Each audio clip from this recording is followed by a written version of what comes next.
రంగడు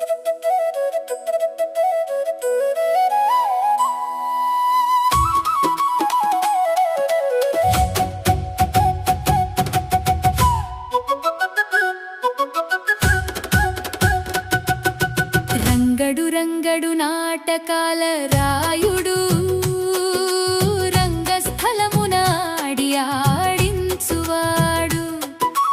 రంగడు రంగడు నాటకాల రాయుడు రంగస్థలమున ఆడి ఆడించువాడు.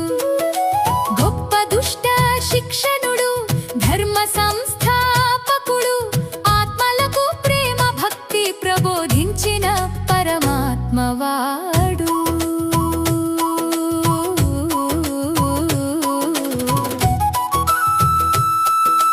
ద్వాపరమున దేవకి వసుదేవుల సుతుడు వాడు.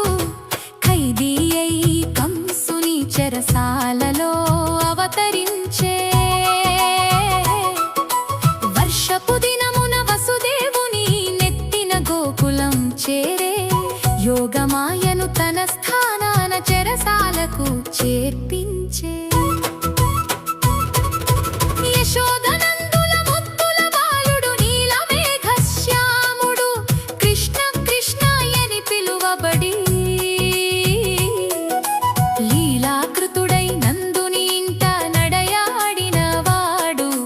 ముద్దుగా ముచ్చటించుచు గోకులంబున ఆడిపాడినాడు. రంగడు రంగడు నాటకాల రాయుడు రంగస్థలమున ఆడి ఆడించువాడు. దానవ స్త్రీ పూతన విషపు పాలను జువ్వి ప్రాణపాశములాగినవాడు. శకటాసురుని చిట్టి కాళ్లతో తన్ని తుండు చేసే. తృణావర్తను సుడిగాలి రాక్షసుని గాలిలోనే చంపే. యశోద ఒడిన పర్వతం వలె తోచి నారాయణాయనగా తేలికాయను. తల్లి యశోదకు జగములన్నీయు నోటన చూపే. వెన్న దొంగయై వానరములతో పంచుకునే. మన్ను తిన్నావని చెవిని నులిమిన తల్లికి గ్రహ నక్షత్రములు చూపే.